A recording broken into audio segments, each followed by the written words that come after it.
O bem que a gente faz nunca se perde. A gente é muito tímido para fazer o bem. A gente está deixando de fazer o bem por medo, por causa desse julgamento. Que a gente sabe exatamente como funciona, porque a gente já cansou de apontar nossos irmãos de outra religião, quando eles escorregavam. Aí, tá vendo? Está sempre com o negócio debaixo do braço, mas aí é o exemplo que está dando. E a gente tem medo de sofrer esse julgamento hoje. Isso, naquilo, eu tenho que fazer. Porque somos nós que estamos aqui no salão, estamos recebendo as informações do Cristo.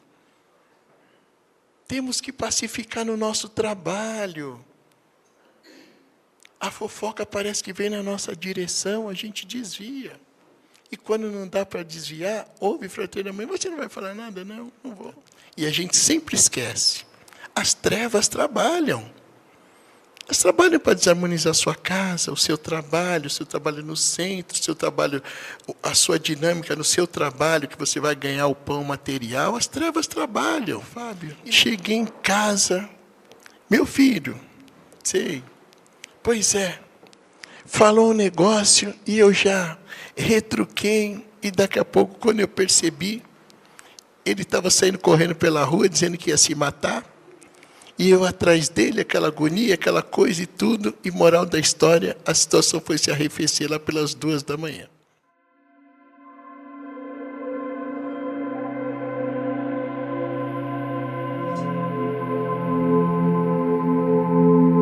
A gente veio conversar hoje com vocês, como está a nossa vida, né?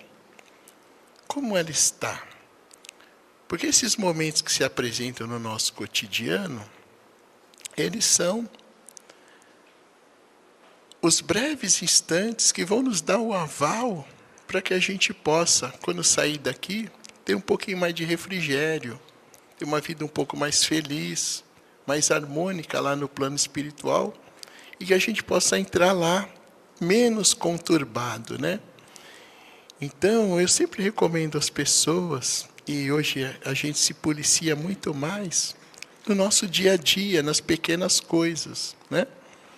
Lá no nosso centro, nós fazemos um trabalho como esse, de palestra, de evangelho e tudo, né? E muitas vezes é comum a gente conversar sobre o trabalho, sobre o que ocorreu.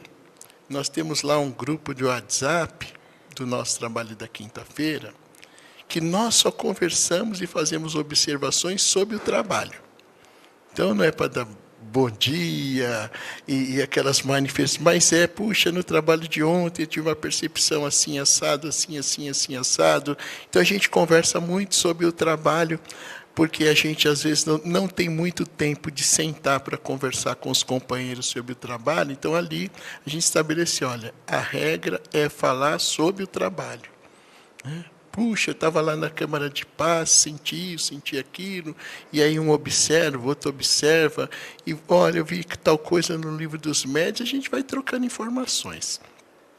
E aí, num determinado dia, nos chamou a atenção que uma companheira nossa escreveu assim, puxa vida, acabei de sair do Evangelho, aí lá depois do Evangelho nós temos a sopa do Chico Xavier, né? Então é servida a sopa, todo mundo desce lá na cozinha, que é o momento mais de recriação, de que todo mundo senta lá, conversa com assistência, as pessoas que vão no centro e tudo, né? E ela falou, puxa, e o tema da palestra também era um tema da família. E ela falou, mas tio Fábio, que é como eles me chamam, cheguei em casa, meu filho, sei, pois é, falou um negócio e eu já retruquei, e daqui a pouco, quando eu percebi, ele estava saindo correndo pela rua, dizendo que ia se matar, e eu atrás dele, aquela agonia, aquela coisa e tudo, e moral da história, a situação foi se arrefecer lá pelas 2h. E aí a gente fica observando, né? A gente faz as ponderações e tudo, a gente sai do Evangelho, e a gente acha que, nossa, minha pilha está carregada, né? Saí daqui, tomei o passe, ouvi a boa palestra e tudo, agora vou descansar esse céu de brigadeiro. E muitas vezes nós vamos lidar com situações que vão fugir a essa tranquilidade. E nós precisamos estar alerta, porque a gente sempre comenta, E a gente sempre esquece. As trevas trabalham. Elas trabalham para desarmonizar a sua casa, o seu trabalho no centro, o seu trabalho, a sua dinâmica no seu trabalho, que você vai ganhar o pão material. As trevas trabalham. E nós precisamos estar alertas a isso. Não estarmos relaxados.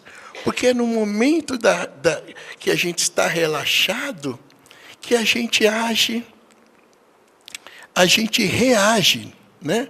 A gente não pensa nas atitudes que vão tomar e quando a gente vê, fala, ih, agora já foi.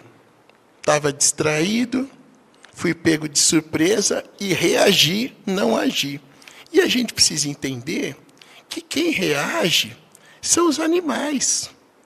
Que Deus não dotou eles com o conhecimento, né?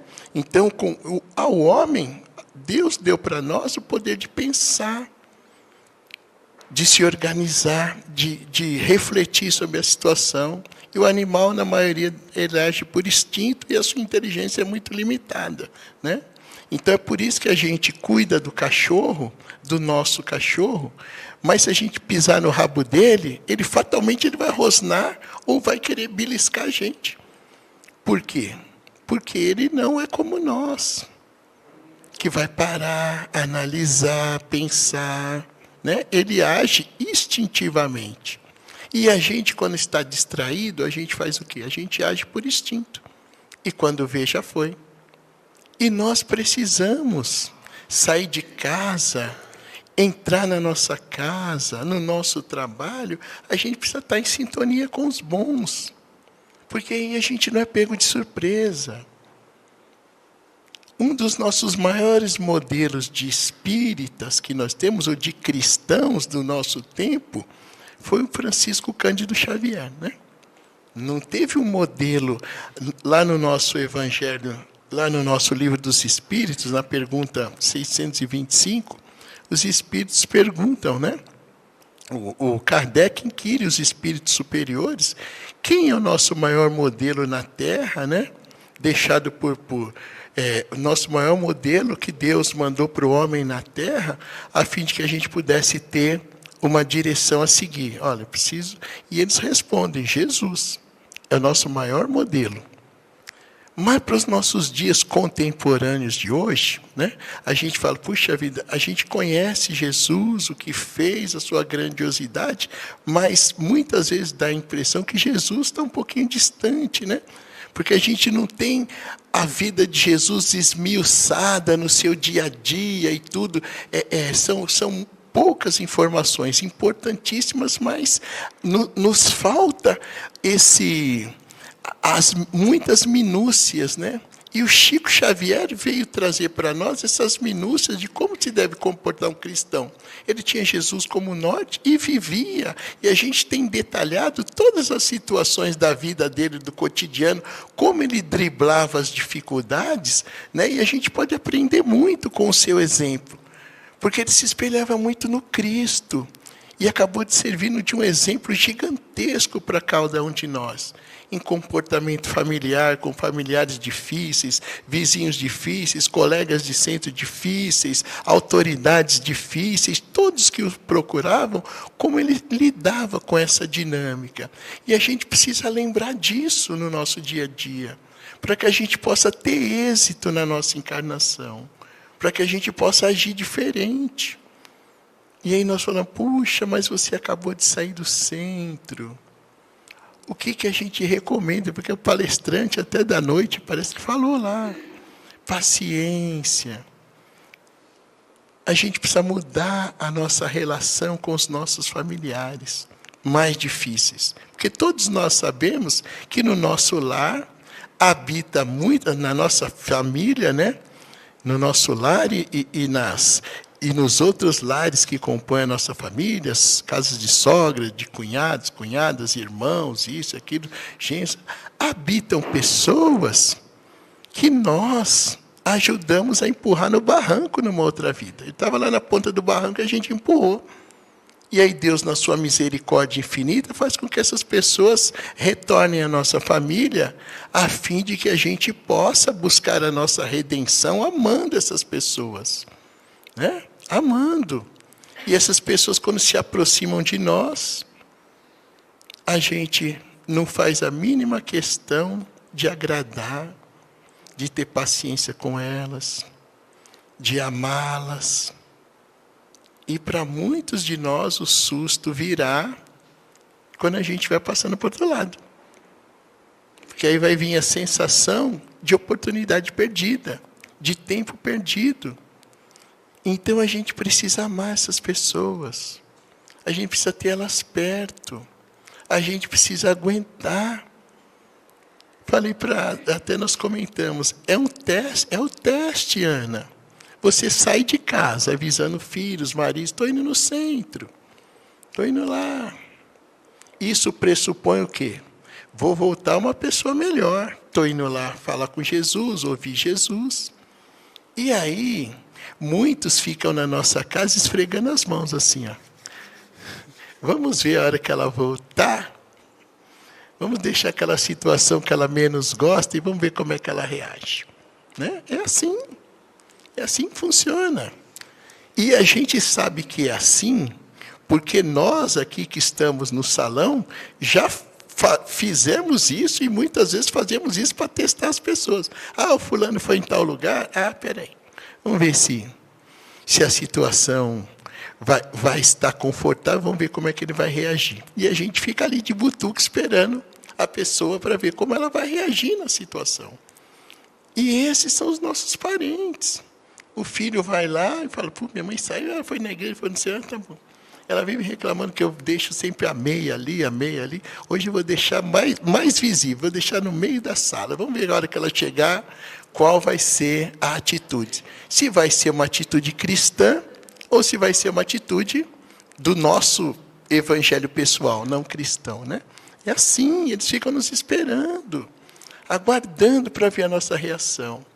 E aí, quando a gente cai derrotado, como a nossa irmã que saiu correndo na rua, eu fico imaginando a cena, não se mata, por uma situação que ela poderia ter evitado, né? Se tivesse mais sintonizada com o Evangelho do Cristo e tudo, ia saber que se tinha uma situação que poderia criar uma desarmonia, ela ia calar. Ela ia reagir diferente. Meu filho, vem cá, a mãe te ama, aquela coisa toda e tal, mas não. Entrou na pilha. O filho deixou ela, mãe, de novo, você deixa isso, vocês não me amam, isso, aquilo outro. E começa a discussão. E aí o filho já, você não me ama, eu vou me matar. E aí aquela confusão toda que nós poderíamos ter evitado. Quantos relacionamentos, quantas situações não terminam por causa de bobagem. Por causa de bobagem. Gostaria que nós aqui presentes, que todos nós já ficamos um tempo sem falar com alguém, né? De mal, não vou na casa do fulano, não vou falar com meu irmão, ou isso e aquilo.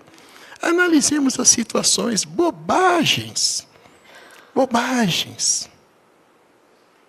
Passa uma semana sem falar com o marido, passa não sei o quê, tal. Se ele não vier falar comigo, eu não vou falar com ele. Se ela não vier falar comigo, eu não vou falar com ela. Aí eu passo, e aí a cara feia aumenta, e aí eu vou sair, não vou dar bom dia. Bobagens. Motivos tão pequenos. E a gente precisa perceber e entender que a qualquer momento essas pessoas podem não voltar para casa. E aí como é que vai ficar a nossa situação? Puxa, eu estava todo o tempo com a pessoa aqui e ficamos brincando por bobagem. Telefone toca, olha, seu marido está no hospital, seu companheiro, sua companheira está no hospital, aconteceu um problema, alguém... Aí pronto.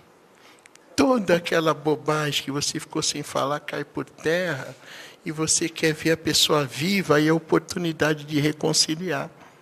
E às vezes não dá tempo. Não dá tempo. No nosso trabalho da quinta-feira, nós temos alguns médiuns que trabalham com receituário, dando receituário. E algumas pessoas colocam o nome dos familiares que já desencarnaram para ver se há possibilidade de vir alguma mensagem do plano espiritual. E os espíritos, eles são sábios e eles não nos dão a solução, mas eles nos dão toques, né? Eles não dão a solução pronta. Vamos refletir, vamos refletir. E os Espíritos escreveram mais ou menos assim. Que todos nós precisamos considerar que muitos dos nossos parentes que estão do outro lado, no qual desejamos informações, há tempo não muito breve estavam conosco, dividindo a jornada aqui na Terra conosco. E muitos, ainda não têm condições de ser trazidos. Como é um trabalho mais voltado ao receituário, então dá dificuldade de se trazer esses irmãos, porque é uma outra equipe espiritual que teria que estar cuidando de trazer esses irmãos, e foram dando informações. Foram dando informações nesse sentido, mas no final fizeram uma observação importantíssima. Há que se analisar também se vós que anseiam, todos vós que anseiam mensagem desses irmãos que estão já no plano espiritual, se não estão tratando aqueles irmãos que estão encarnados com vocês dentro do próprio lar, se vocês não estão tratando eles como se eles já tivessem desencarnados. Nos levou essa reflexão. Por quê? Porque muitas vezes o filho está ali, o companheiro está ali, a irmã está ali, e a gente trata eles como se eles fossem espíritos encarnados. Não dá ouvido, dá pouca atenção, não chama por uma conversa mais amorosa, não abraça. E aí, se passa lá para o outro lado, a gente queria tudo isso. Puxa, eu queria que ele soubesse que eu amo ele, eu queria informação, saber se ele está bem, tal. E o que vai avalizar, muitas vezes, a gente receber essa informação do outro lado, é o amor que nós dedicamos a essas pessoas em vida. É a gente aproveitar essa oportunidade. Porque quando a gente ama, se entrega de maneira desinteressada aos nossos amores que estão à nossa volta, a gente nem precisa tanto dessas informações lá do plano espiritual para saber como está, porque geralmente, naqueles dias, naqueles momentos mais a gente fala, fulano está aqui. Está comigo, minha mãe está aqui, fui fazer um bolo lá, um negócio, e percebi que ela chegou, está aqui. Porque a relação de amor, ela permanece. E a qualquer momento ela pode se fazer presente. E não é necessário intercâmbio. Porque quando a gente ama uma pessoa que está viva, um companheiro, um filho e tal, quando ele está na dificuldade, a gente já percebe. Quando ele está na alegria, quando ele está cheio, a gente já percebe, começa a haver uma simbiose de pensamento, um encontro de pensamento. Puxa, cada dia mais eu entendo a pessoa, ele já nem precisa mais falar muito para eu saber o que ele quer, o que ele não quer. É a gente estabelecendo um contato mais direto através do pensamento. E se o companheiro parte, a gente vai continuar com essa mesma relação de pensamento com eles, de conversar com eles. É assim. Então a gente precisa aproveitar a nossa vida, amar cada vez mais, desacelerar. Nós vivemos um processo muito acelerado e a gente perde. A gente estava conversando, esses dias nós fizemos uma caravana, fomos até Uberaba, a gente estava conversando lá com os companheiros e tudo, e eles relataram para nós que nunca viram. O Chico Xavier era uma das pessoas, acho que mais ocupadas do planeta, espiritualmente falando, e também na sua vida material. E o pessoal falou que nunca viu o Chico Xavier correr. Eu falei, mas meu Deus, eu pensava que ele saía da casa da prece, corria para a União, não sei o quê, e de lá ia atender fulano, tudo correndo, e ele ia. O pessoal fala que nunca o Chico Xavier saiu daquele passo. Atendia todo mundo que queria a sua atenção na rua, ele parava, nunca falou para ninguém, não vai dar para te atender, estou apressado, estou sem tempo, não. Parava, conversava, beijava a mão, e a gente precisa começar a fazer isso. Relaxar, analisar como é que está na minha vida. Será que eu estou muito acelerado? Nós precisamos fazer o tempo. A gente, um café da manhã, tem um café da manhã que a gente serve para os irmãos nossos que estão em condições mais complicadas materialmente do que a gente, passageiramente, e a gente tinha lá o café que servia lá. Café, chá, leite, suco, aquela coisa toda, pão, não sei o que lá.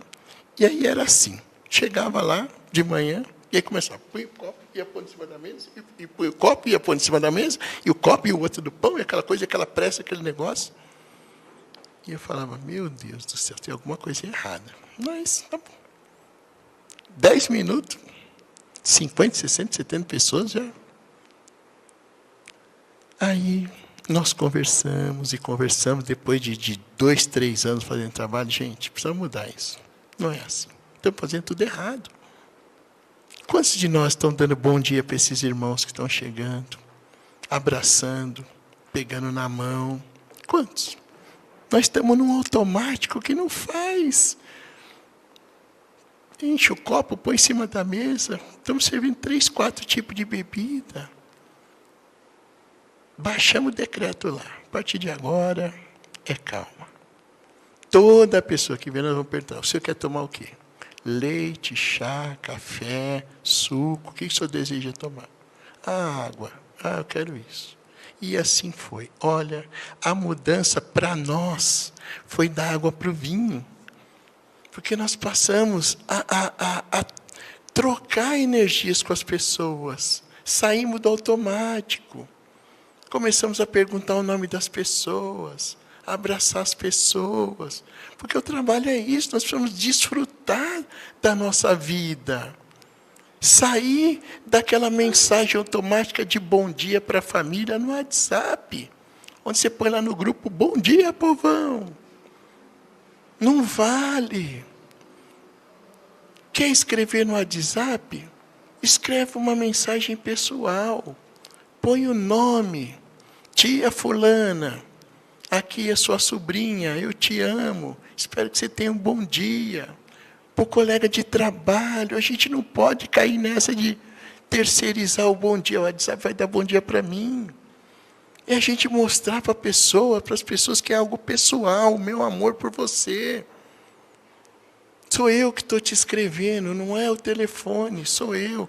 Eu te amo, fulano. Eu te amo, ciclana.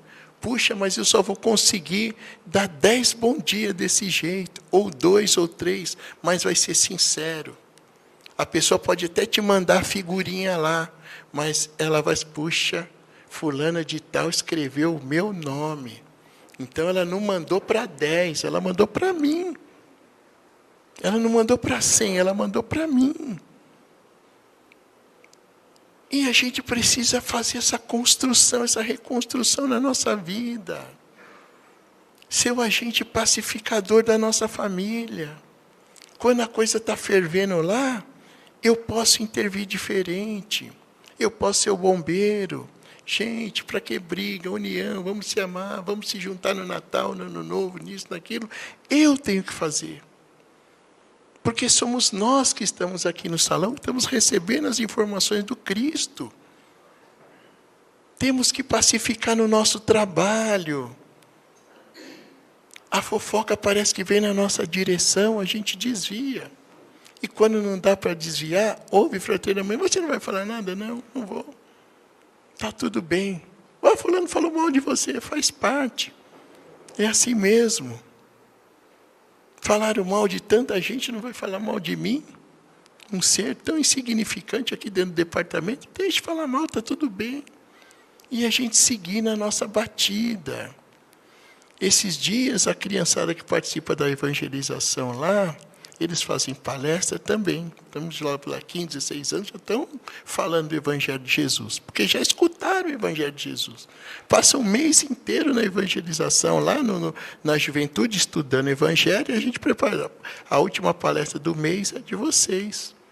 Estudem, vocês vão fazer a última palestra do mês. E eles estão fazendo muito bem. E a menina relatou o seguinte, que ela criou o hábito, uma menina de 17 anos.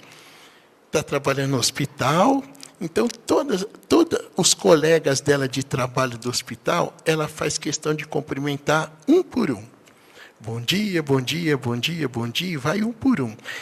E quando eles se reúnem na equipe da enfermagem para começar o dia, ela é a pessoa que chama para fazer a prece lá no trabalho. A princípio, foi só sarro. Um monte de molecada, junta lá a equipe dela espiritual, todos eles dão as mãos. Senhor Jesus, gostaria que todos nós tivéssemos um dia de trabalho bom, que a gente possa dar o nosso melhor e naquela linha. Tá bom. Aí ela contando. Era só sarro, mas eu perseverei. Era só tiração de sarro. A crente, eu não sei o quê, aquela coisa toda. Mas eu estou fazendo a minha parte. Um dia ela falou que estava muito nervosa. Estava muito nervosa. Tinha acontecido um problema, ela estava muito nervosa.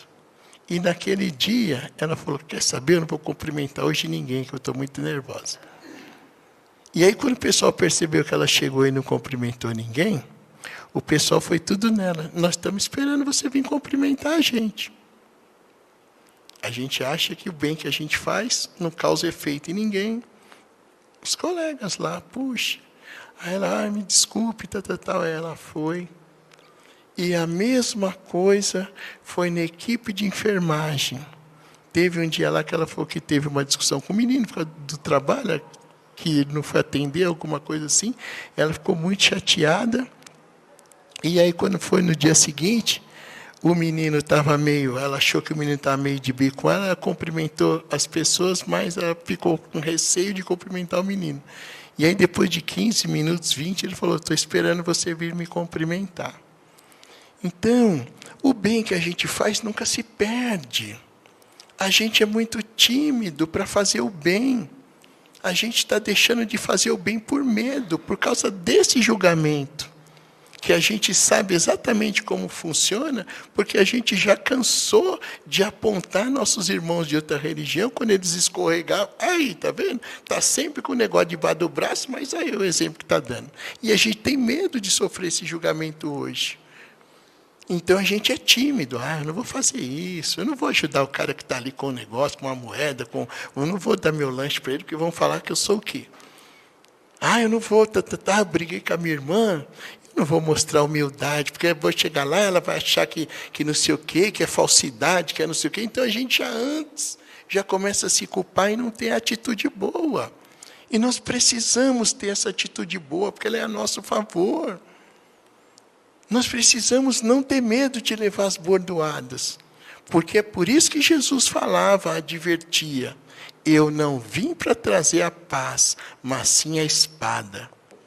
Porque o evangelho dele corta não é nos outros, é na gente. Então, por isso que a gente titubeia. Eu não sei se eu vou. Estão me chamando lá no centro, mas eu não sei se eu vou.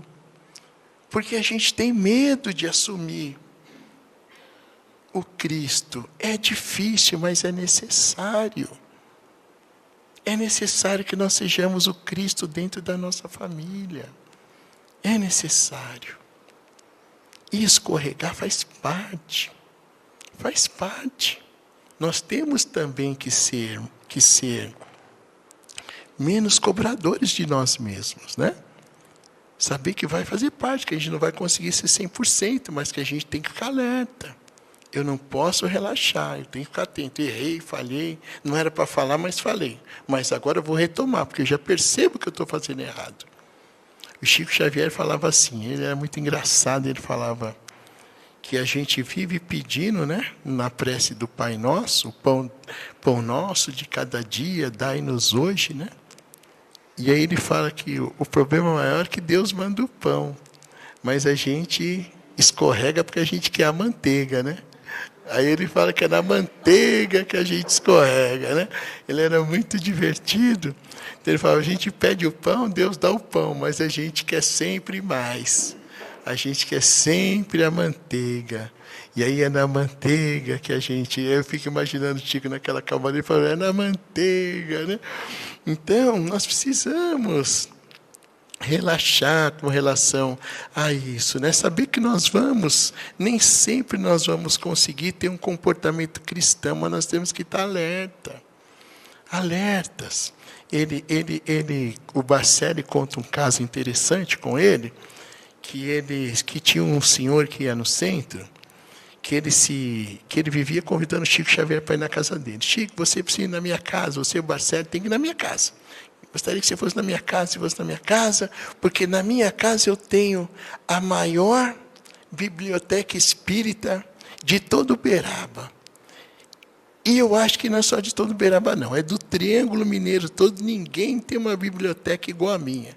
E vivia convidando, se vangloriando que a biblioteca que ele tinha na casa dele, a biblioteca espírita, era a maior de toda aquela região. E um dia lá, Chico Xavier estava meio com tempo sobrando lá no centro, o irmão apareceu, puxa, vamos lá, vamos conhecer minha biblioteca. E o Chico subiu no carro dele e foi. Chico e Barcelo foram lá. Chegando lá, ficaram impressionados. Realmente era uma biblioteca extraordinária. Tinha de tudo ali. E Chico já conseguiu ler tudo. Já li, Chico. Tudo que está aí, já li, reli, tudo, aquela coisa toda bonita. Tá bom.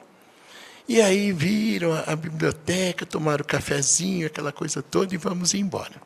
Vamos embora, subiram no carro, Chico, Barcelo e o irmão querido, proprietário da maior biblioteca pessoal lá do Triângulo Mineiro. Barcelo fala que a hora que o primeiro carro passou, que deu a fechada, o irmão abriu o vidro e mandou o palavrão. O Chico Xavier não falou, olhou para o Barcelo e sorriu, mas o Barcelo fala, tanto conhecimento, tanta biblioteca, tanta coisa, mas, né? Então nós precisamos praticar mais. Eu tenho alguns amigos queridos que eles passam a vida inteira, estou estudando. Pô, mas quando você vai nos ajudar lá no centro? Não, agora eu vou fazer um outro. E se fosse para a universidade, já tinha feito umas 5, ou 6, ou mais, de tanto que estudou. Que a cada 4 anos você recebe um título, né? E o povo está sempre estudando, o espiritismo está sempre estudando, a doutrina está sempre estudando, mas a disposição para o trabalho é nenhuma, é pouca. Nós precisamos meter a mão na massa. Nós precisamos arregaçar as mangas e ajudar. É no centro, é fora do centro, é em casa, é no trabalho. Todo momento é oportunidade de servir. E a gente precisa disso, porque vai fazer bem para nós. Levem isso para vocês, não percam a oportunidade de auxiliar. Às vezes está lá no trabalho, fica sabendo, correr uma conversa, ou a mulher da coisa está sem dinheiro para vir, ou não tem alimento em casa, aquela coisa. Caiu no seu ouvido, é para você, não é para o outro. É a gente que pode resolver. A espiritualidade conta com isso. Fala, puxa, aquele ali foi no centro ontem.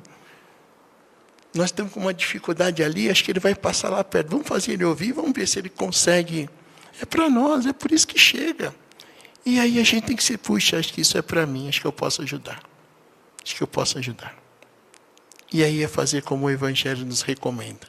Fazer com a mão direita ou com a mão esquerda aquilo que a outra não veja. E aí você vai lá, olha, eu vi que você estava com uma dificuldade, um amigo meu mandou para você.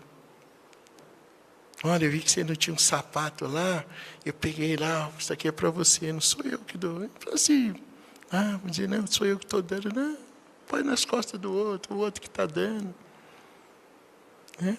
Até porque é Deus que está dando mesmo. Porque se a gente não tivesse força para trabalhar, para uma série de coisas e tal, a gente não podia ajudar. Né? Então, muito do que a gente produz não é nosso, né? Ou tudo que a gente produz não é nosso, é porque outros concederam permissão para que a gente pudesse estar naquele instante fazendo, para poder servir as pessoas. Então é assim que a gente precisa começar cada dia mais. E é por isso que a gente tem que fazer essa pergunta, como está a minha vida com relação a Jesus? Tá bom? Levem isso para vocês. Amém. Nós vamos entrar agora numa atmosfera maravilhosa de final de ano, de Natal. Reúnam sua família com alegria. Digam para as pessoas, eu te amo. Não esperando o retorno. Porque a gente sabe que aqueles companheiros que a gente tem ali no lar, ombreando com a gente, né? Muitos a gente queria ouvir, a gente abraça, eu te amo. E fica na esperança que ele fale também. Ele não vai falar, não é? Não vai falar. E a gente fica, mas não tem problema, o importante é a gente dizer. é a gente rompendo essa barreira e fazendo com que o Evangelho de Jesus, essa espada, também consiga cortar, amainar esses corações através do amor. Porque não existe outra forma da gente se transformar e da gente transformar alguém, se não for através do amor. A gente passar uma existência toda tentando mudar as pessoas a grito, chute, pontapé, incompreensão, e as pessoas ficam lá no mesmo lugar. Então, que a gente possa ir pelas vias do amor, que é as vias de Jesus, de Chico, de Madre Teresa e de todos que serviram para nós de constelação, aí, de luz, para que a gente pudesse caminhar nessa escuridão que ainda é a Terra. Tá bom? Muita paz a todos, que Jesus abençoe. Obrigado pela oportunidade.